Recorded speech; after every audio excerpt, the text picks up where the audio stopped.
On pouvait entendre il y a encore quelques années auprès de vieux habitants de Lochrist une étrange histoire. Il était question d'ouvriers venus du Maghreb travailler aux forges durant la Grande Guerre et d'un étroit bâtiment en briques au bord du Blavet surnommé la prison des Algériens.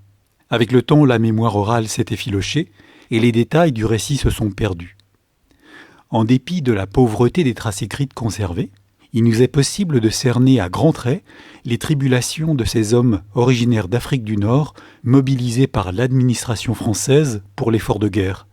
Un fragment d'une histoire globale, longtemps passée sous silence, celle de quelques 225 000 travailleurs coloniaux et chinois employés sur le sol métropolitain pendant la guerre. Septembre 1916. Alors que la guerre des tranchées s'installe sur la ligne de front, les besoins en armement et matériel de guerre exigent toujours plus de main-d'œuvre. Le ministère de l'Intérieur publie un décret relatif au recrutement de travailleurs en Algérie pour l'effort de guerre, notamment à destination des poudreries et des arsenaux. En Bretagne, les arsenaux de Brest, Lorient, Rennes, la poudrerie de Pont-de-Buis, le camp militaire de Meucon près de Vannes, entre autres, sont concernés.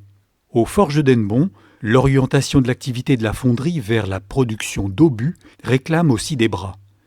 Or, le rappel des ouvriers spécialisés, la mobilisation des femmes et l'utilisation des prisonniers de guerre ne sont pas à la hauteur des attentes. Un premier contingent de travailleurs volontaires arrive à Lochrist dès octobre 1916, via le Grand Dépôt de Marseille, avec le statut de travailleurs libres.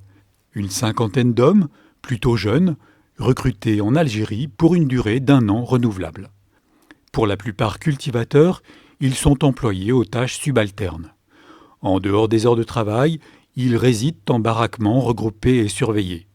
Encadrement paramilitaire, conditions de vie dégradées, promesses de rapatriement non respectées, coupures délibérées avec la population locale, poids des stéréotypes coloniaux et racistes, nous ne savons presque rien de ce quotidien d'incompréhension et de défiance qui prend parfois la voie de l'insubordination.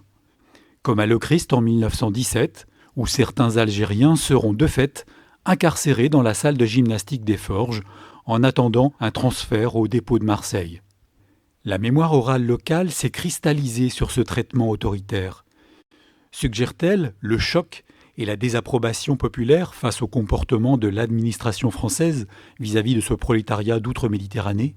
La période de l'immédiate après-guerre cherche à se débarrasser au plus vite de cette main-d'œuvre concurrente, devenue désormais indésirable.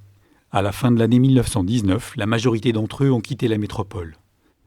Marginal, à l'aune des milliers de travailleurs algériens de Brest, Rennes ou les 2000 volontaires chinois du camp de Meucon, le séjour contraint de quelques centaines d'ouvriers kabyles aux forges d'Hennebont inaugure la première confrontation de la population paysanne ouvrière morbihanaise avec une main-d'œuvre encore plus vassalisée qu'elle-même.